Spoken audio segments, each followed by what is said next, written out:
الحمد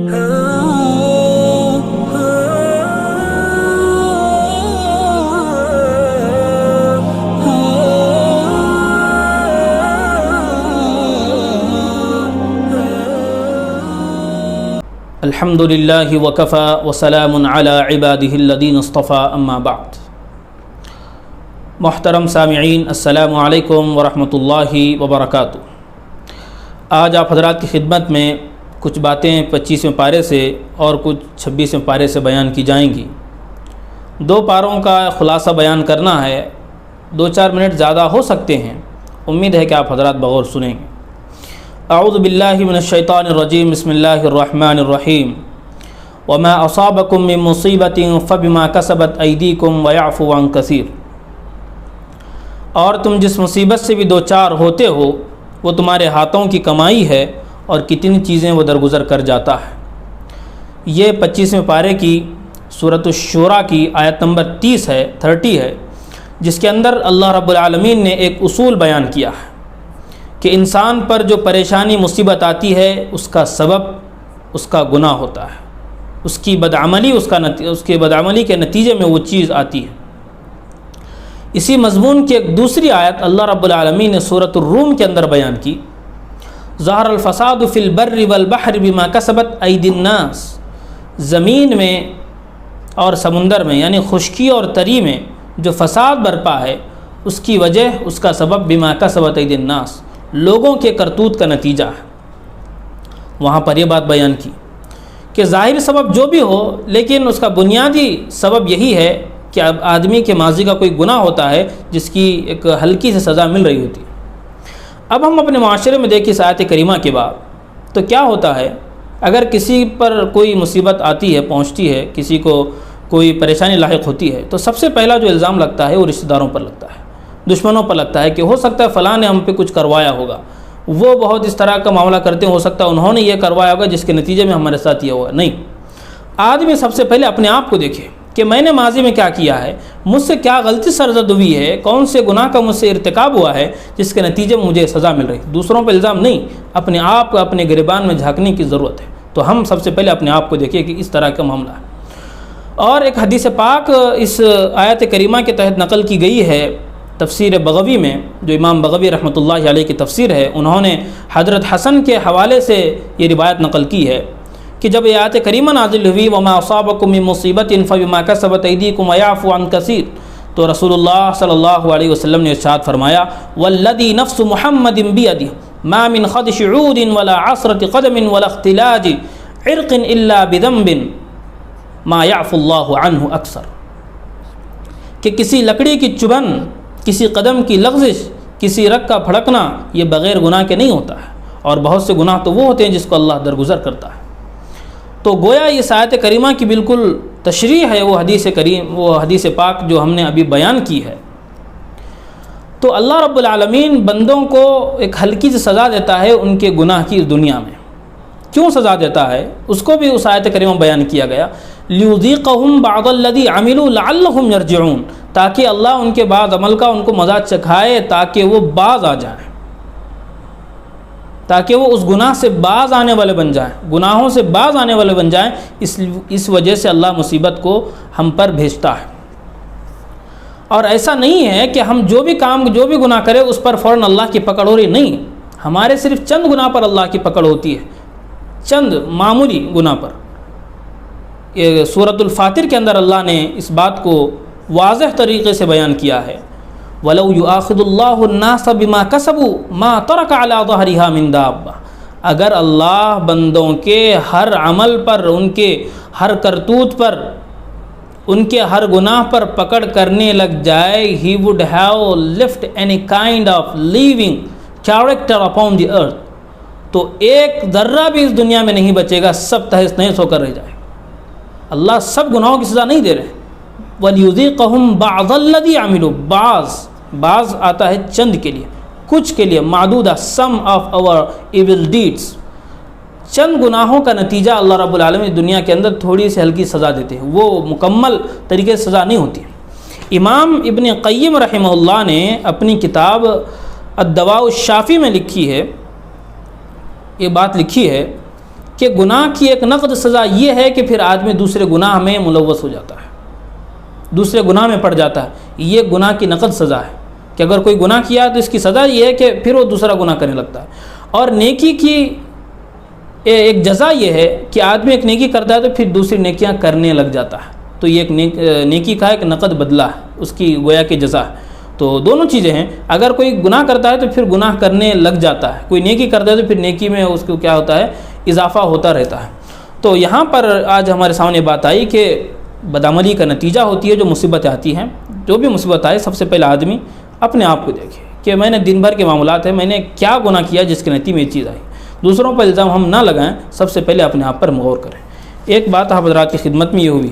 دوسری بات 25ویں پارے کے اندر ہی اسی سورۃ الشورى میں اللہ نے یہ بیان کی کہ دنیا جو کائنات ہے یہ اللہ کی ہے. اللہ جس طرح چاہے اس میں تصرف کرے، یہ اللہ کو اختیار ہے کہ چاہے جس طرح اس کو انجام دے.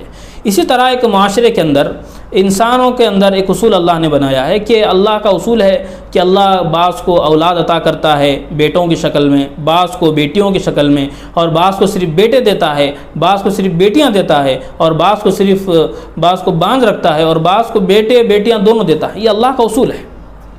اس میں کسی طرح کی نہ عورت کا اس میں قصور ہے نہ مرد کا قصور ہے، بلکہ یہ اللہ کا تصرف ہے، اللہ کا اختیار ہے. اللہ جس کو چاہتا ہے اولاد سے نوازتا ہے، اور جس کو نہیں چاہتا ایک حکمت کے تحت اس کو نہیں دیتا ہے. للہ ملک السماوات والارض یخلق ما یشاء. یہ سب اللہ کی ملکیت ہے. اللہ چاہے جو کرے. یہب لمن یشاء اناثا ویہب لمن یشاء الذکور. جس کو چاہے لڑکیاں عطا کرے، جس کو چاہے لڑکیاں عطا کرے.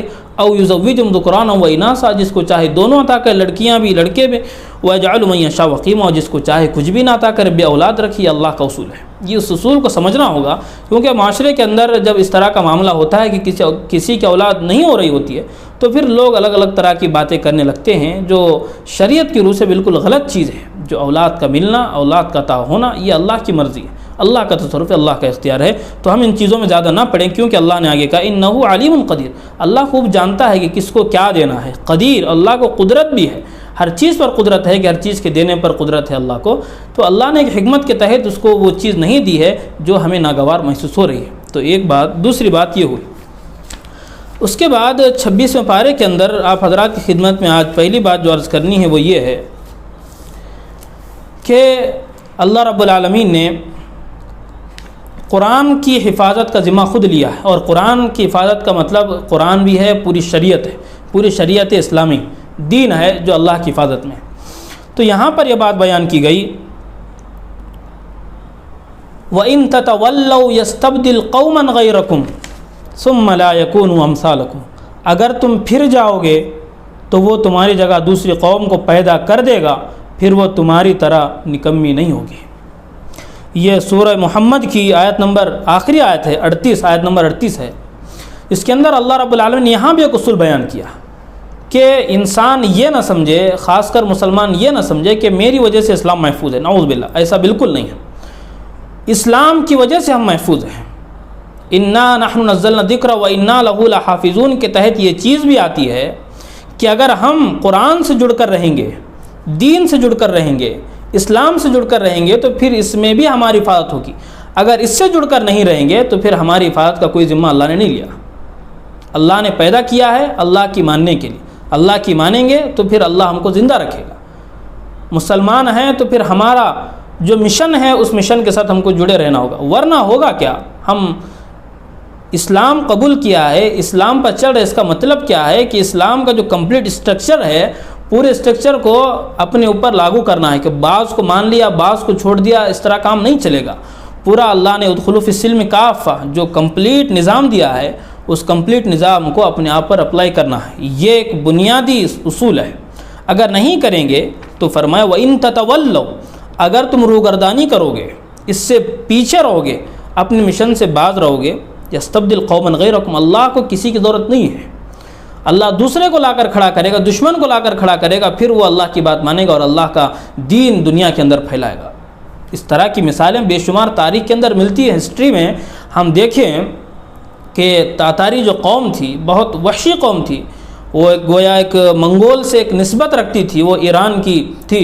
وہاں پر کیا ہوا کہ مسلمانوں کی ایسی سخت مخالف تھی وہ، اگر کوئی ان کا ایک فوجی کسی سے یہ کہتا، اگر ایک خاتون بھی یہ کہتی کہ میرے پاس کسی مسلمان سے کہ میں نے یہاں تلوار نہیں لائی ہے، میری تلوار گھر میں ہے، میں تلوار گھر سے لاؤں گی اور تو اپنا سر یہاں جھکا کر رکھ، میں آ کر تیرے سر کے کاٹ دوں گی، تیرے سر کو کاٹ دوں گی، تو وہ مسلمان کی ہمت نہیں ہوتی تھی کہ اپنے سر کو اٹھائے، تو وہاں جا کر وہ تلوار لا کر اس کا سر قلم کرتی تھی۔ تو اس طرح کا دبدبہ تھا تاتاریوں کا، اس طرح کا ان کا ظلم تھا، اس طرح حملہ آور وہ ہوا کرتے تھے مسلمانوں پر۔ اور آخر میں کیا ہوا؟ پھر اللہ نے جو دین کا کام لیا ہے وہ انہی تاتاریوں سے لیا۔ اسی لیے علامہ اقبال رحمۃ اللہ علیہ نے کہا ہے آیا یوں رشتہ تار کے افسانے سے، پاس باں مل گئے کعبہ کو صنم خانے سے۔ تو جو بات بیان کی ہے وہ یہی ہے کہ پھر ہم دیکھیں کہ ان کی نسلوں کے اندر جو چنگیز خان کا پوتا ہے برق خان، اس نے اسلام قبول کیا، پھر اس نے شکست دی اپنے چچزاد بھائی ہلاکو خان کو، پھر ہلاکو خان کا بیٹا پھر وہ اسلام قبول کیا، پھر وہاں سے ایک لمبی داستان ہے جو چلتی گئی۔ تو کیا بات معلوم ہو رہی؟ تاریخ بھی ہم پر شاہد ہے۔ جو آیت کریمہ ہے کہ اگر ہم عمل نہیں کریں گے، مشن کو ہم لے کر نہیں چلیں گے تو کوئی بات نہیں، اللہ اس کو چلانے والا ہے۔ اللہ کو کسی فرد کی ضرورت نہیں ہے۔ اگر ہم نہیں کرتے ہیں تو ہم ختم ہو جائیں گے۔ اگر ہم اپنی حفاظت چاہتے ہیں تو پھر دین سے جڑنا ہوگا، دین سے وابستہ رہنا ہوگا، جو باتیں بتائی جا رہی ہیں اس پر عمل کرنا ہوگا قرآن کے اندر۔ ایک بات تو یہ ہوئی۔ اس سے پہلے ایک بات بتانی یہ رہ گئی تھی، ہم عام طور سے سنتے ہیں کہ جنت کی 4 نہریں ہیں۔ اس کی دلیل کیا ہے؟ حدیث میں بھی بے شمار جگہوں پر موجود ہے، اور قرآن پاک کی آیت بھی واضح طور پر ہے کہ جنت کی جو 4 نہریں ہیں اس کا تذکرہ اللہ نے یہاں پر کیا ہے۔ اس کو یہ معلوم ہونا چاہیے، کیونکہ جو چیز ہمارے نظروں سے گزرتی ہے تو پتہ ہونا چاہیے کہ یہ چیز ہے کہاں۔ تو یہاں پر اللہ نے بیان کیا مثل الجنت التی وعد المتقون فیہا انہار من ماء غیر آسن، ایک ہوئی، وانہار من لبن لم یتغیر طعمہ، یہ دوسری ہوئی، وانہار من خمر لذۃ للشاربین، یہ تیسری ہوئی، وانہار من عسل مصفى، یہ چوتھی ہوئی۔ 4 نہروں کا تذکرہ اللہ نے کیا ہے کہ ایک نہر پانی کی ہے اور ایک نہر دودھ کی ہے جو کبھی خراب نہیں ہوگا، جو کبھی سڑے گا نہیں، جس کا مزہ چینج نہیں ہوگا، بدلے گا نہیں۔ وانہار من خمر، اور ایک نہر ہوگی شراب کی، وہ دنیائی شراب کی طرح نہیں ہوگی، لذۃ للشاربین، پینے والوں کے لیے وہ خوشگوار ہوگی، لذیذ ہوگی، اس کے اندر ٹیسٹ ہوگا، دنیا کی طرح اس کو سڑا کر نہیں بنایا گیا ہوگا، اللہ نے اس کو خاص انداز سے بنایا ہے۔ اور چوتھی جو نہر ہے وہ انہار من عسل مصفى، شفاف شہد کی نہریں۔ تو یہ 4 نہریں ہیں، اس کے ایک بات ذہن میں آئی تھی تو اس لیے آپ حضرات کی خدمت میں بیان کی گئی۔ اور تیسری بات اس 26ویں پارے کے اندر جو بیان کرنی ہے وہ یہ ہے، سورہ حجرات ہے اس پارے کے اندر، جو کہ بہت ہی اہمیت کی حامل یہ صورت ہے۔ اس کے اندر اللہ رب العالمین نے اصلاح معاشرے سے متعلق تمام جو ہدایات ہیں ان ہدایات کو اللہ نے بیان کیا کہ ایک معاشرہ جو صحیح کہلاتا ہے وہ کب کہلائے گا معاشرہ۔ تو اللہ نے یہاں پر بیان کیا کہ جھگڑے و فساد کی فضا نہ بنائی جائے، اگر جھگڑے فساد ہوا بھی تو آدمی اس کو صلح کروائے، 2 جماعتوں کے درمیان اس کو صلح کروائے، زیادہ اس کو طول نہ دے۔ اس کے بعد معاشرے کی جو بیماریاں ہیں، جو خرابیاں ہیں، اس کو اللہ نے بیان کیا کہ کسی سے بغض رکھنا، مذاق اڑانا، طعنہ دینا، برے ناموں سے کسی کو پکارنا، بدگمانی رکھنا، بے ضرورت کسی کی ٹوہ میں لگنا، تجسس میں لگنا، یہ سب وہ بیماریاں ہیں جب معاشرے کے اندر ہوتی ہے تو معاشرے میں بگاڑ کے علاوہ کچھ نہیں ہوتا، معاشرے کے اندر فساد کے علاوہ کچھ نہیں ہوتا۔ یہ تمام چیزیں ہیں۔ اور غیبت کی جہاں پر بات آئی، اللہ نے وہاں پر اس کی قباحت کو اس طرح بیان کیا، ایحب احدکم ان یاکل لحم اخیہ میتا فکرہتموہ، غیبت کی مثال دی کہ کیا تم میں سے کوئی پسند کرے گا کہ اپنے مردار بھائی کا گوشت کھائے؟ تو تم ناپسند کرو گے، تو پھر غیبت کیوں کرتے ہو؟ کہا غیبت کرنا گویا اپنے مردار بھائی کا گوشت کھانا، اس میں بہت قباحت ہے۔ ایک تو انسان کا گوشت سب سے پہلی بات، دوسرا مردار انسان کا گوشت، اس میں اور قباحت، اور تیسرا اپنے بھائی کا گوشت، اس کے اندر قباحت در قباحت ہے۔ جب اتنی قباحت ہے غیبت کے اندر، چغلی کے اندر، تو پھر آدمی اس میں کیوں پڑے؟ اس کی قباحت اللہ نے بیان کی۔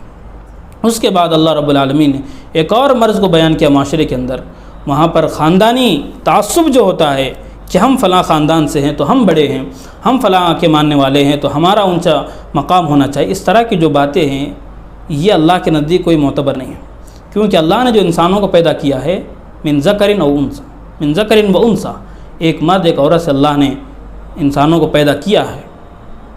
کیوں پیدا کیا ہے؟ اپنی عبادت کے لیے۔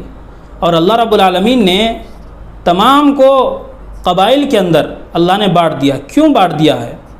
وَجَعَلْنَاكُمْ شُعُوبًا وَقَبَائِلَ، تمام کو الگ الگ قبیلوں میں بانٹ دیا۔ کیوں؟ لتعارف، تاکہ ایک دوسرے کے تعارف کے لیے سہولت ہو، ایک دوسرے کا تعارف بآسانی ہو، اس لیے اللہ نے بانٹا۔ اس لیے نہیں کہ لتفاخروا، کہ ہم فخر کریں کہ ہم فلاں خاندان کے ماننے والے ہیں تو ہمارا سب سے پہلا مقام ہوتا ہے، اس طرح نہیں۔ ان اکرمکم عند اللہ اتقاکم، اللہ کے نزدیک معتبر وہی ہے، سب سے برگزیدہ بندہ وہی ہے جو اللہ سے ڈرنے والا ہو۔ یہ معیار ہے اسلام کا، چاہے بادشاہ ہو، چاہے وزیر ہو، چاہے عام رعایا ہو، یہ اللہ کے نزدیک معتبر نہیں۔ اللہ کے نزدیک تو وہی معتبر ہے جس کے اندر تقویٰ ہے، جس کے اندر اللہ کا ڈر ہے، اللہ کی بات ماننے کی صفت جس کے اندر ہے۔ ایک ہی صف میں کھڑے ہو محمود و ایاز، نہ کوئی بندہ رہا نہ کوئی بندہ نہ، تو یہ چیز ہے کہ نہ بادشاہ کا کوئی مقام ہے، نہ امیر کا، نہ وزیر کا، نہ عام رعایا کا۔ اللہ کے پاس مقام تو اسی کا ہے جس کے اندر تقویٰ ہے۔ تو یہ خاندانی جو تعصب پایا جاتا ہے اس کو بھی ختم کرنے کی ضرورت ہے، اگر ختم ہے تو بہت اچھی بات ہے۔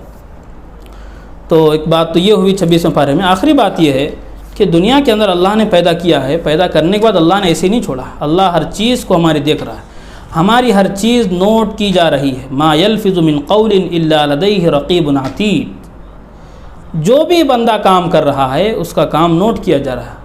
Our every good deed and evil deed is being to recorded by the angels۔ فرشتے اللہ نے لگا دیے ہیں، وہ فرشتے اپنا کام کر رہے ہیں اور ہماری ہر چیز کو وہ نوٹ کر رہے ہیں۔ اس بات کو ہمیں اپنے ذہنوں میں رکھنا چاہیے، استحضار ہونا چاہیے کہ ہم جو گناہ کر رہے ہیں، ہم تو دیکھتے ہیں کہ کوئی دیکھ تو نہیں رہا ہے تو اس کے بعد آدمی گناہ کرتا ہے، لیکن یہ نہیں دیکھتا کہ اللہ نے اپنے ساتھ فرشتے لگائے ہیں تو وہ ہمارے گناہ کو ریکارڈ کر رہے ہیں، اس کو لکھ رہے ہیں، اللہ دیکھ رہا ہے۔ تو یہ جب استحضار ہوگا ہمارے اندر تو پھر ہم اللہ کی ولی کہلانے کے مستحق ہوں گے۔ تو ضرورت اس بات کی ہے کہ ان چیزوں پر بھی آدمی غور کرے، جو باتیں بتائی جاتی ہیں اس پر عمل کرنے کی کوشش کریں اللہ۔ اور اسی بات پر ہم اپنی تفسیر کا اختتام کرتے ہیں۔ 25ویں پارے سے کچھ باتیں ہوئی اور 26ویں پارے سے کچھ باتیں آپ حضرات کی خدمت میں ہوئی۔ اللہ عمل کی توفیق عطا فرمائے۔ وآخر دعوانا ان الحمد للہ